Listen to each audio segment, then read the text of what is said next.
Beleza, galera. Turma, seguinte, tema bem interessante aqui pra gente, tá? Agora a gente vai ter uma aula sobre síndrome de motoneurona superior, beleza? Que é o famoso síndrome piramidal, tá?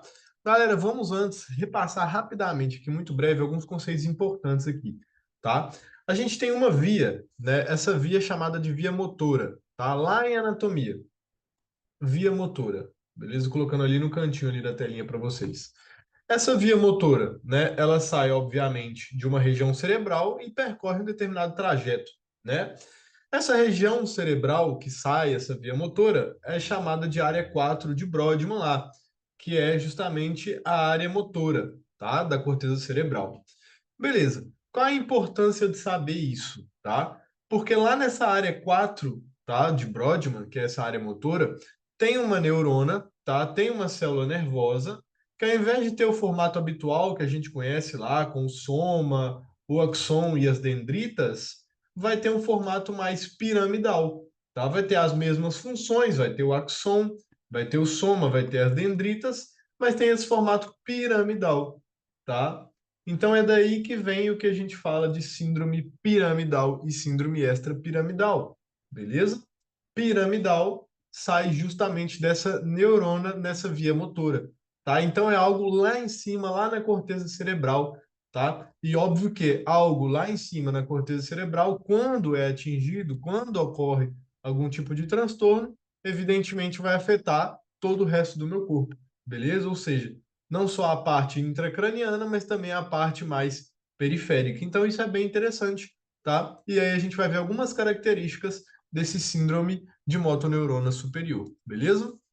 Então, só apagar aqui pra gente e a gente vê um pouquinho do síndrome de motoneurona superior.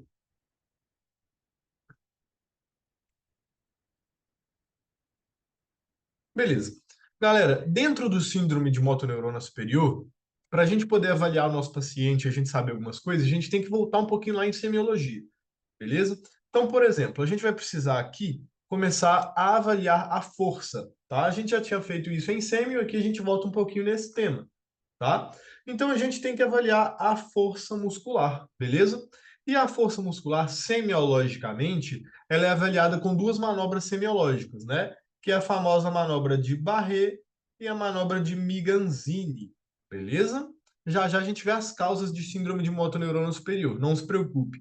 Vamos ver primeiro o exame físico, depois e a sintomatologia, depois a gente vai para as causas, tá? Mas então a gente vai avaliar a força. Então a gente vai avaliar a força com a manobra de Barré e a manobra de Miganzini. E a força, galera, ela é medida em uma escala que a gente vai ver da forma mais atualizada possível, chamada escala de Daniels, tá? Serve para medir a força, ou seja, eu vou lá, faço a manobra de Barré, faço a manobra de Miganzini. Mas como que eu vou passar para o médico qual que é exatamente a força desse paciente? Está com muita força, está com pouca força, está com nada de força? E aí se criou justamente essa escala, um pouco mais atualizada, chamada escala de Daniels, que é justamente a avaliação da gradação da força, tá? Melhor dizendo. E aí, aqui embaixo vocês podem identificar, por exemplo, tá? A manobra de Miganzini, por exemplo, tá? Vou marcar para vocês na telinha de vermelho. Aqui a gente tem a nossa manobra de Miganzini. Essa manobra de Miganzini, o que é que consiste, né? A primeira coisa consiste em estabelecer a força dos membros inferiores. Então, a força eu tenho que analisar tanto o membro superior quanto o membro inferior.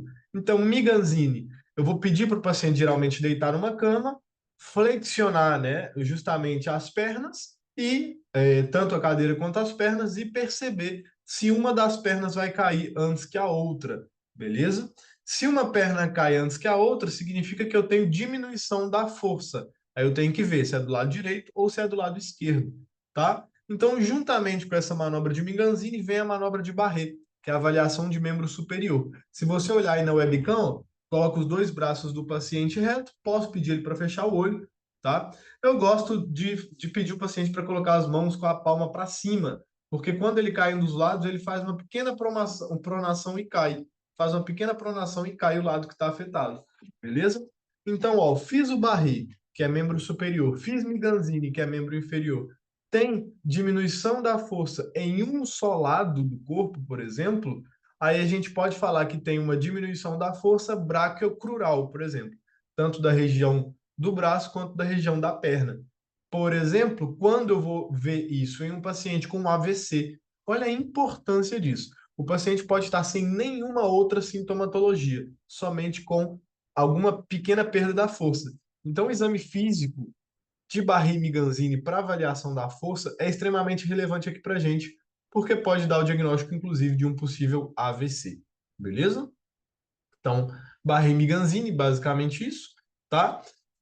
Aí na imagem está o barré também com membro inferior. Barré também pode ser feito com membro inferior, mas geralmente o barré você coloca os dois braços esticados, igual eu falei, as palmas da mão para cima e faz uma pequena pronação quando o braço que está afetado cai, tá? Então, a gente tem as duas manobras, tanto o barré quanto o Miganzini.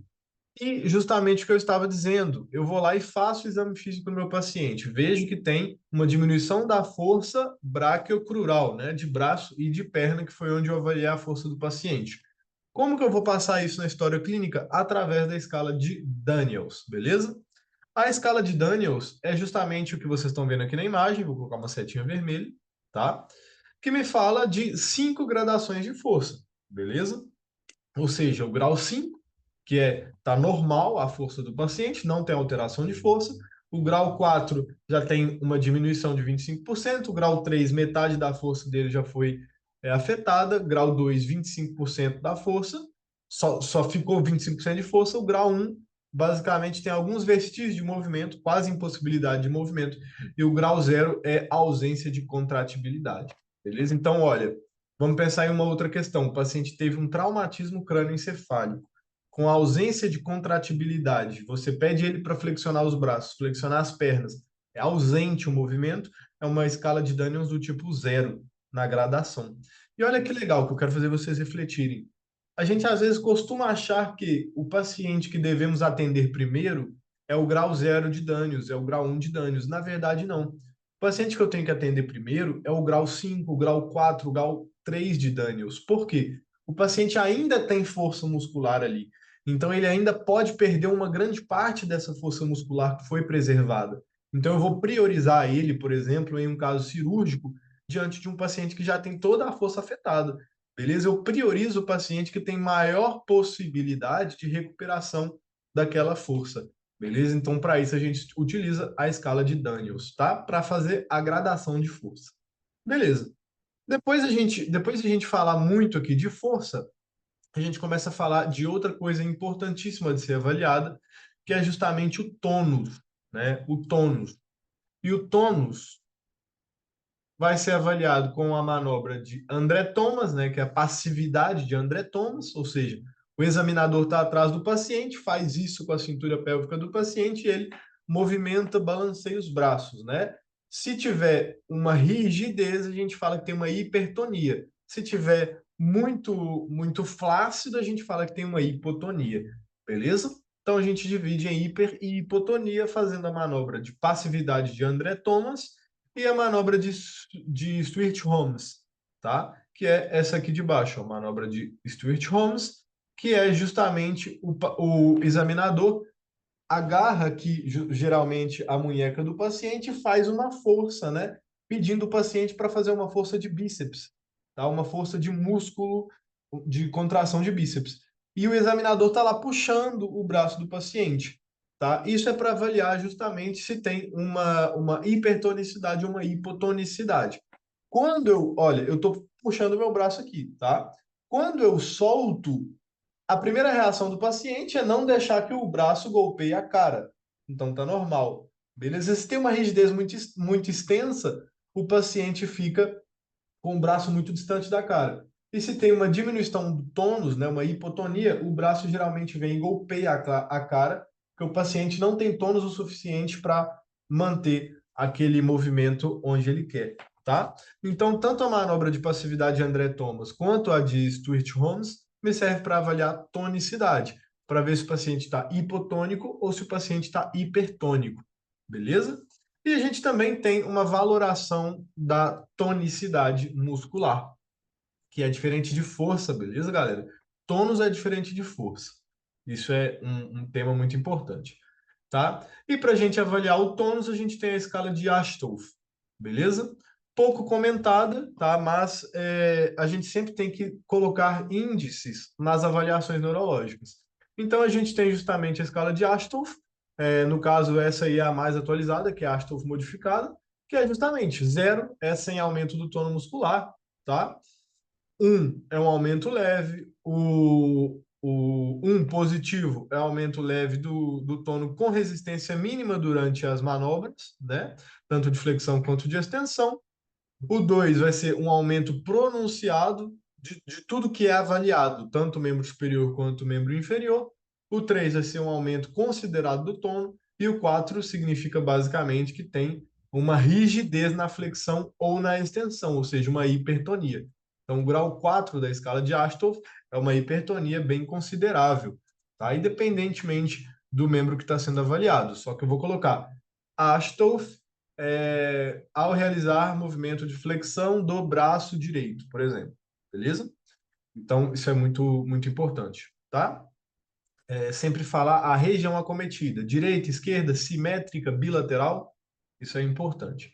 E aí, alguns conceitos que ficam para a gente também, antes da gente fechar aí o entendimento de síndrome piramidal, beleza? E ver a clínica propriamente específica de síndrome piramidal, que são alguns conceitozinhos, beleza? Por exemplo, conceito de parésia, beleza? Parésia é justamente uma diminuição da força muscular com uma debilidade muscular, tá? Não chega a ser uma parálise. Uma parésia é uma pequena diminuição da força muscular, tá? Agora, uma parálise é a perda completa da função muscular, tá? Por exemplo, um Daniels 0 é uma parálise, perda completa da força muscular, da função e da força muscular. Depois a gente tem a quadriplégia, né? Os 4 membros afetados, os 2 braços e as 2 pernas, por exemplo, um paciente que sofreu um acidente de moto, um acidente de carro, tá? Hemiplegia, que é o que a gente tem que saber bastante aqui em motoneurona superior, vou colocar até uma setinha, que é o seguinte, é a parálise de metade do corpo. Isso é muito comum no AVC, no síndrome de motoneurona superior. Ele tem uma paralisia que é ou do lado direito todo ou do lado esquerdo todo. Então afeta a cara do lado direito e o corpo do lado direito, tá? Isso aí se chama justamente hemiplegia, tá? Isso é muito importante, porque a gente vê isso bastante nos pacientes com motoneurona superior, por exemplo, afetado, né? Obviamente, tá? Monoplegia seria justamente alguma extremidade, ou braço direito ou perna direita, tá? Ou esquerda, tanto faz. A gente tem a paraplegia, que é justamente do quadril da pelvis para baixo, então a gente fala o paciente está paraplégico, beleza? Então, é a paraplegia, que é justamente a parálise da pelvis para baixo, tá? E a diplegia também não é muito utilizada, geralmente pode ser utilizada para extremidades inferiores, digamos, dos genitais para baixo, tá? Seria a diplegia, beleza? E aí, eu trouxe um quadro comparativo para a gente, muito importante em relação à síndrome piramidal e extrapiramidal, tá? Mas vamos focar inicialmente no síndrome piramidal, tá? Ou no síndrome também chamado de motoneurona superior, beleza? Que é bem interessante aqui para a gente. A gente tem o tono aumentado, beleza? Então a gente tem uma hipertonia. Sempre que a gente tem, anotem isso daí. Isso aí, vou até colocar aqui no canto que é sempre que a gente tem uma hipertonia, na maioria das vezes, isso é igual a hiperreflexia, tá? Então, na síndrome de motoneurona superior, tá? A gente tem basicamente uma hipertonia, aumento do tônus muscular, então o braço dele vai estar rígido, rígido, rígido, com uma hiperreflexia, tá? Então, por exemplo, eu faço um reflexo aqui tricipital. Então, eu tenho uma hiperreflexia, tá? Em todos os reflexos, rotuliano, o aquiliano, tá? Eu vou ter, por exemplo, uma hiperreflexia, beleza? Geralmente, os reflexos mais superficiais estão abolidos. Eu tenho presença de clonos, eu tenho presença de reflexos patológicos, por exemplo, reflexo plantar patológico, significa que o síndrome de motoneurona superior tem o quê? Babinski positivo. Isso aqui é muito importante, tá? Então, síndrome de motoneurona superior tem Babinski positivo, ou seja, reflexo plantar patológico. Então, o que que eu avaliei até agora para identificar a síndrome de motoneurona superior? avaliei força muscular, avaliei tônus muscular, tá? Logo, avaliei reflexos desse meu paciente, beleza? E fiz a gradação tanto do tônus quanto da força, e agora fiz os reflexos. Fazendo os reflexos, descubro uma hiperreflexia e descubro também um signo provavelmente positivo a nível do reflexo plantar, que significa Babinski e sucedâneos de Babinski positivo, que a gente ainda vai ver o que é isso. Beleza? Perfeito, tá? A gente fica com isso e a gente vai finalmente para clínica dessa síndrome piramidal, basicamente dessa síndrome de motoneurona superior, beleza? E a gente começa com a clínica, tá? A gente tem basicamente, como a gente já disse, uma hemiplegia, que justamente eu coloquei na setinha ali ao lado. Geralmente existe uma parálise de hemicorpo, que pode ser fácil braquiocrural, ou seja, face, braço e perna. Pode ser só braquicrural, ou seja, braço e perna, pode ser só crural. Então tem que avaliar corretamente o paciente, tem que fazer a história clínica correta do paciente. É uma parálise só facial? Porque isso é diferente de uma parálise facial-braquial. Eu já vou pensar em um AVC, a outra eu vou pensar em um herpes, por exemplo. Uma parálise facial, vou pensar em um herpes. Se é um AVC, já vai ter parálise facial e geralmente braquial e crural, tá? Então tem que prestar atenção nessa hemiplegia, tá? A parálise aí, o que acontece que é interessante no AVC e no síndrome de motoneurona superior, obviamente, né?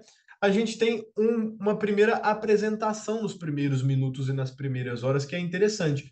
Nos primeiros minutos, a gente tem uma parálise mais flácida, com hipotonia, com hiporreflexia, tá? Geralmente, isso acontece ali nas primeiras horas, primeira hora ali do AVC, primeira hora e meia, segunda hora e meia dessa lesão de motoneurona superior, tá?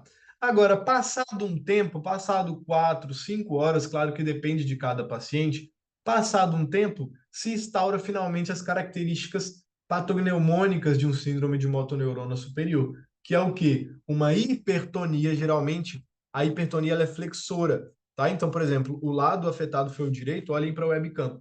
Aí tem uma hipertonia flexora. O braço do paciente acontece uma flexão de falanges, uma flexão de munheca e uma flexão de cotovelo. Então, ele tem essa hipertonia flexora. De forma tal que, quando vocês visualizarem um paciente com síndrome de motoneurona superior ou com AVC, vocês tentem puxar o braço do paciente, é totalmente rígido. Tem uma hipertonia. Essa hipertonia vai coincidir com uma hiperreflexia do lado afetado e vai coincidir também com o sinal plantar patológico, né? O reflexo plantar patológico. Provavelmente vai ter um babisco positivo, que se instaura, isso se instaura depois de um tempo, beleza? Então isso é bem importante, tá? Essa hipertonia, quando o paciente está em pé, tá, galera? Essa hipertonia causa também uma rigidez da perna do lado que foi afetado. Então, se é a perna direita que foi afetada, acontece uma hipertonia dessa perna que ela prevalece em uma extensão rígida. A perna fica em extensão rígida, ou seja, dificilmente o paciente vai conseguir dobrar o joelho dele vai ficar muito rígido. Isso dá para o paciente uma característica na marcha, que é uma marcha em os ou uma marcha em segador, que eles geralmente falam, tá? Vou colocar a setinha vermelha aqui para vocês me acompanharem onde eu estou, beleza? Então, por que acontece a marcha em os no paciente com AVC ou no paciente com síndrome de motoneurona superior? Por causa da hipertonia extensora de membro inferior. Então, membro superior geralmente é uma hipertonia flexora. O membro inferior é o contrário, é uma hipertonia extensora. Por isso que ele acaba tendo essa marcha aí, que é a marcha em os, essa marcha em segador. Porque ele tem meio que arrastar a perna que está afetado. Então, ele tem que abrir ela lá para poder dar o próximo passo, tá? E faz como se fosse o desenho de uma ossa, beleza? Então, isso é bem interessante, tá? Além disso, na clínica a gente tem cincinesias positivas, tá? Que são movimentos involuntários acompanhados de movimentos voluntários, tá? Vou te dar um exemplo, beleza? Vou dar um exemplo para vocês, ó. Vou, por exemplo, agarrar um objeto, beleza? Ao agarrar o objeto, eu agarro o objeto e faço isso, por exemplo, tá? Ou seja, ao realizar o movimento de acordo com a vontade do paciente, que era agarrar o objeto, ele acaba tendo cinesias de movimento, ou seja, alguns reflexos ali não intencionais, mas que foram ocasionados pela geração desse movimento provocativo. Beleza? E como bem dito, a gente tem a presença de Babinski positivo, tá? Que é o quê? O reflexo plantar patológico. Ao invés de flexionar os dedos ao fazer o reflexo plantar, a gente tem uma abdução com uma extensão dos dedos do pé, beleza? Fazendo aí o Babinski ser positivo nessa síndrome de motoneurona superior, beleza? Que vocês vão ver que uma das causas é justamente o que? O acidente vascular encefálico, o AVC. Então, por isso que eu tenho que saber muito síndrome de motoneurona superior. Beleza? É uma das coisas que mais caem, inclusive, tá? E aí coloquei para vocês no resumo um quadrinho com os sucedâneos de Babinski. Babinski é o quê? É o reflexo plantar patológico. Existe a possibilidade, né, de eu pegar uma caneta, passar ali na planta do pé do paciente, né, em uma forma de arco, e realizar o Babinski, beleza. Agora, caso o Babinski não esteja presente, significa que não tem lesão de motoneurona superior? Não, nada a ver, porque eu tenho os famosos sucedâneos de Babinski. O que que é isso? Que mesmo o Babinski sendo negativo ou sendo positivo, eu posso realizar outras manobras semiológicas que vão gerar o Babinski positivo, vão gerar o reflexo plantar positivo, alterado, beleza? Os mais utilizados aí, ó, vou colocar para gente, é o Oppenheim e o Gordon. Deixa eu ver se tem mais algum aqui. O Schaffer também pode ser utilizado, né? Mas o Oppenheim e o Gordon são os mais famosos sucedâneos de Babinski, tá? O Gordon aqui embaixo com asterisco é interessante. Eu aperto a panturrilha do paciente. Quando eu pinço a panturrilha do paciente, ele tem o Babinski, ele tem a extensão da planta do pé com a abdução dos dedos, tá? Esse é o de Gordon, tá? O de Schaffer, que é esse aqui com o número 2 que eu coloquei, eu vou apertar o tendão de Aquiles. Aperto o tendão de Aquiles e ele gera aquele reflexo patológico plantar típico do Babinski. Beleza? E o Oppenheimer, né? Oppenheimer é quase o filme aí, tá? E o Oppenheimer vai ser, eu vou pinçar a canela do meu paciente, né, a parte anterior da tíbia, e vou arrastar no sentido superior inferior, no sentido céfalo-caudal. Então, eu pinço a tíbia e desço com as minhas mãos pinçando até o pé do paciente e também gero Babinski. São outras formas da gente ver que o reflexo plantar está realmente patológico, beleza? Então, isso é bem legal para a gente, tá? Então, a gente tem esses sucedâneos de Babinski em síndrome de motoneurona superior e a gente tem o clonus, tá? A presença de clonus. O que que seria o clonus? Seria contrações involuntárias, tá? Com um determinado ritmo e com uma determinada repetição, beleza? Geralmente o clonus ele vem depois que eu estimulo determinada musculatura. Então, por exemplo, tá? Tipicamente a gente vê o clonus quando a gente faz uma resposta no tobicho do paciente ou na munheca do paciente. Vou dar um exemplo. A gente pega a mão do paciente e faz isso com a mão do paciente, ó. Estimula com uma pequena flexão. Eu vou pegar aqui com a minha mão do relógio, pego na mão patológica, ó, e faço isso. Faço uma flexão forçada. E aí o paciente vai ter o clonus, que é isso aqui, ó. É um reflexo positivo, tá? Repetitivo e patológico após o estímulo. Esse estímulo geralmente ele tem que ser feito ou na munheca ou no tobicho, beleza? Para que o paciente demonstre realmente esse clonus, tá? Então foquem que são contrações involuntárias, rítmicas, tem um ritmo, né? Um intervalo de tempo parecido e repetitiva, tá? Com esse mesmo movimento. E que a gente tem que provocar tanto no tobicho quanto na munheca para perceber a presença de clonos, tá? Logo que a gente já tinha dito, tá? A gente começa com uma hiporreflexia em horas, dias e logo vai para a hiperreflexia e hipertonia. No caso de síndrome de motoneurona superior, a gente não tem atrofia, anotem isso na cabeça de vocês, não tem atrofia muscular, não é aquele músculo atrofiado, aquele músculo que tem falta de vascularização, aquele músculo pobre em nutrientes e em musculatura mesmo, em tecido muscular. Então, aqui, em um AVC, por exemplo, em um síndrome de motoneurona superior, a gente não tem atrofia e muito menos denervação. O que que é isso? Se eu faço uma eletromiografia para estudar esse músculo do paciente, esse lado do corpo que foi afetado, eu não vou perceber nenhum tipo de atrofia, nenhum tipo de coisa que me chama atenção, nenhuma lesão de nervo periférico, nada disso.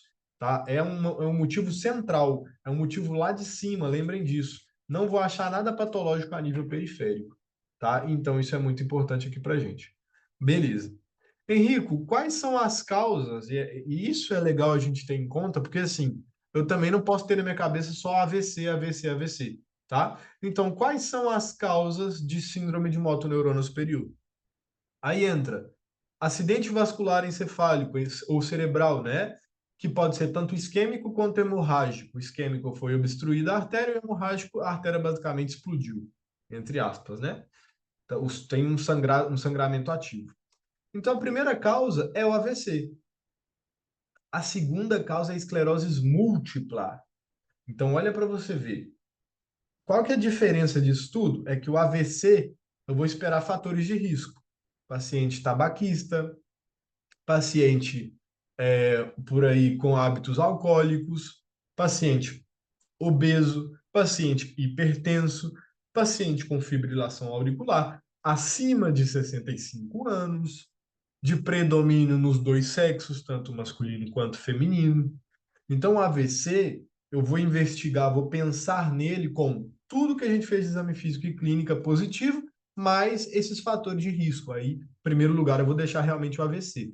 Agora, vem para mim um paciente mais novo, 19, 20 anos, sexo masculino, tá? Eu posso pensar em uma esclerose múltipla, beleza? Esclerose múltipla, a gente ainda vai ver o que que é, mas é basicamente uma lesão na bainha de mielina do axon, e o axon ele perde aquela velocidade de condução e basicamente sofre um processo de desmielinização que é muito severo e é muito forte, na verdade, a esclerose múltipla e o seu desenvolvimento, tá?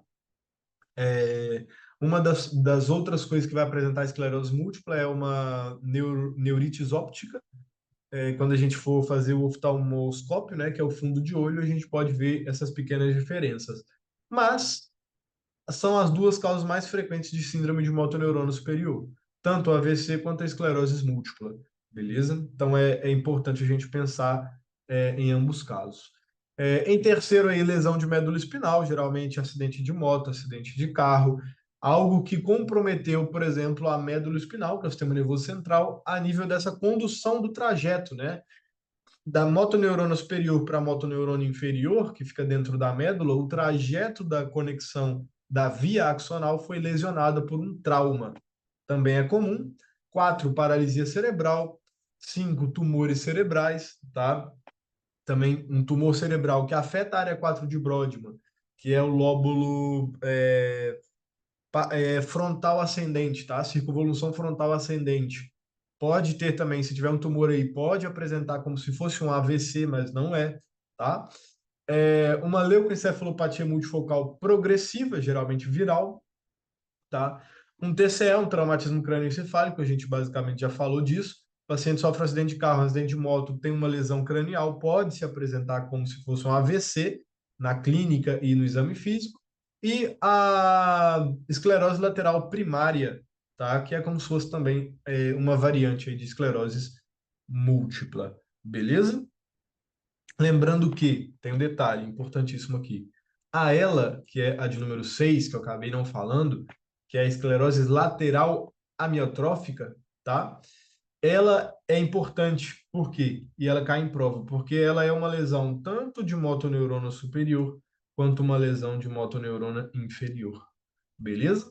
Então, a ela, que é a esclerose lateral amiotrófica, ela pode ser uma lesão mista de motoneurona superior e motoneurona inferior. É a única lesão mista que vocês vão ver que afetam o sistema superior e o sistema inferior. Beleza? Os distintos tipos neuronais, tanto a primeira quanto a segunda neurona, da via piramidal. Beleza?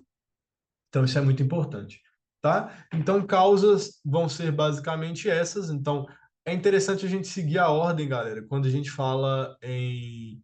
Principalmente quando a gente fala no contexto de que a gente está diante de um paciente e a gente precisa fazer um diagnóstico de um AVC, a gente ainda vai ter aula de AVC, a gente vai falar do diagnóstico, do tratamento do AVC, beleza?